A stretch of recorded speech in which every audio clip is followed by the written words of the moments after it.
Hello, class 10. Welcome back. And today, let us continue on the next topic, that is the contribution of agriculture to the national economy, employment and output, and food security, and lastly, the impact of globalization on agriculture. Contribution. How does this agriculture contribute to the national economy? It is number one, it is the largest employment providing sector. It means most of the people are depending on this agriculture. And number two, it has provided a food surplus to our expanding population. It provide an extra food to our expanding or growing population. It is providing raw material to industries. And number four, it is providing majority of exports from India. You'll know that the GDP, that is the gross domestic product. That is the total value of all goods and services produced by a country in 1 year. That is the GDP. If this agriculture is doing well, then the GDP is also becoming higher and the economy is doing well. So, considering the importance of agriculture in India, the government of India has taken up some steps for modernization of agriculture, like establishment of ICAR, that is the Indian Council of Agriculture, agriculture universities, veterinary services, and animal breeding centers, horticulture development, research in meteorology, and weather forecast were given priority to improve the Indian agriculture. And not only that, along with this, rural infrastructure like roads, communication, extra is also being developed so that the agriculture is improving. And agriculture crops like sugarcane, cotton, jute, oilseed, coffee, tea, fruits, vegetables, and nuts serve as a raw material to industries. Food processing industries receives the greatest attraction. Today, there are about 5,300 food processing units. And the Indian farmers of today have been facing a problem. That is one major problem is the international competition, means worldwide competition among the farmers. Foreign farmers sell their products at cheaper rates, and the government has reduced investments on irrigations, power, rural roads, market and mechanization, as well as subsidy on fertilizers. The cost of agriculture production has been increased. Therefore, the foreign farmers are getting a lot of benefits from the government, and this is why they are providing things at cheaper rate. But in the case of India, since there are no proper funds provided by the government, so the Indian farmers are having problems. And next, we have food security. By food security, we mean the freedom from hunger and malnutrition. That is the food security. Citizens of India at all times should have access to adequate supply of food which provides minimum nutritional level. This is called food security. It includes not only creating reserve stocks of food grains, but also remove calorie and protein deficiency in food. There are two major components of food security in a country. Number one is buffer stock and public distribution system. The two components of food security, that is buffer stock and public distribution system. By buffer stock, we mean that it is a system or scheme which buys and stores stocks at times of good harvest to prevent prices falling below a target range. When there is a good harvest, the government buys and store it so that in order to prevent price falling below the target range. And public distribution system. It is a system of management of scarcity through distribution of food grains at affordable prices. In this PDS system, you might have also heard about this BPL, APL, below poverty line and above poverty line. So people from below poverty line are given or are allowed to purchase food at a cheaper rates or affordable prices according to their income. And next, we have this impact on globalization on agriculture. When we say impact, it means the result of globalization. When we say globalization again, it means the free trade occurrence among the different countries of the world. That is the globalization. And this globalization has not been during this age. It has been aware since the time of colonization. It means during the time of the British rule.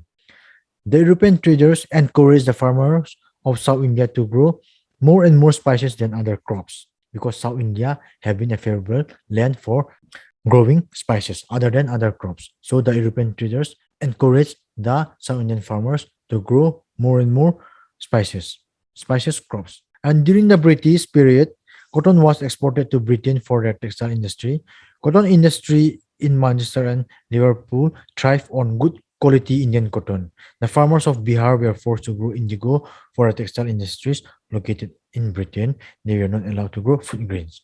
You might have also been familiar in your history about the indigo plantation strike, in which the farmers were forced to grow only indigo for the benefit of the British textiles in the Britain, and they were not allowed to grow food grains for their benefit. And that's why there have been a strike going on during the colonization period. And in 1991, this process of globalization of Indian economy was started. Rice, cotton, rubber, tea, coffee, jute, and spices are the major crops grown by Indian farmers for exporting. But these crops cannot compete with the crops of developed countries because the highly mechanized and subsidized agriculture in those countries. Rice, cotton, rubber, tea, coffee, jute, and spices are grown by Indian farmers for export.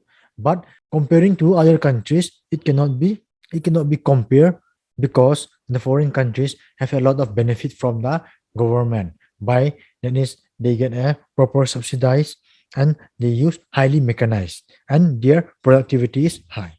And with the green revolution, that is the that is the cultivation of more crops, especially rice. It helps Indian farmers in increasing their production. In this green revolution, as the farmer use this high yielding variety of seeds and proper fertilizers and chemicals, it helps Indian farmers in increasing their production. But today it is under controversy. It means it is under problem or a threat. And scientists allege that it has degraded the land by using large degrees of chemical fertilizers and insecticides. Using of these chemical fertilizers and insecticides have degraded the land. Means the land is no longer suitable for the natural fertility. Then the keyword today is gene revolution. That is the seeds of crops can be genetically modified to give more productivity and resistance to insects and pests. To make agriculture successful, proper attention should be given to the improvement of the condition of marginal and small farmers. These farmers sustain themselves by growing food grains. A rural population of about 600 million depends on agriculture for their livelihood. Organic farming has been taken up widely in India today. When we say organic farming, it means the use of these natural fertilizers such as dry leaves and cow dungs. Its product is in great demand in international market. It is practiced without factory-made chemicals such as fertilizers and pesticides. Hence, it does not spoil physical environment. In this organic farming, since these chemicals or fertilizers or insecticides are not used, it does not spoil this physical environment too, and it is also in a great demand in the international market. Diversification of Indian agriculture is the need of today. Indian farmers have to grow high value crops like fruits, vegetables, flowers, biodiesel crops, it means a field crops, that is jatropha and jojoba, and medicinal herbs. These crops increase the income of the farmers and are eco-friendly. As well, these crops are much less irrigation than other crops. Some high-value crops like fruits, vegetables, flowers, medicinal herbs, and biodiesel crops. These are the crops that increase the income of the farmers, and they are also eco-friendly, and they also does not need much of irrigation. India's diverse climate will be helpful in growing a variety of high-value crops. Israel, Italy, and Chile have succeeded in their effort of diversification in agriculture. You all know that India has a diverse climate. It means from Jammu and Kashmir to Kanyakumari. There, if you go down, you will observe different kinds of temperature or different kinds of climate.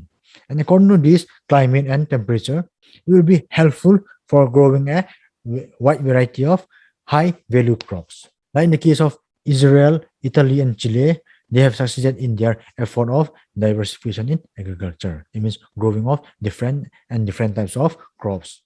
And for assignment, kindly note down for assignment.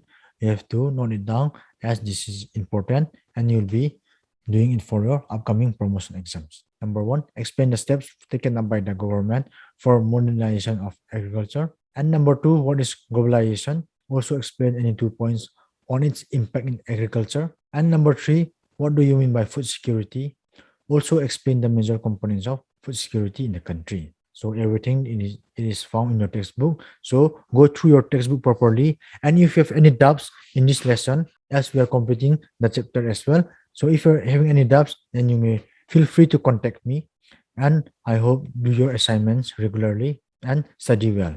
Thank you. That's all for today.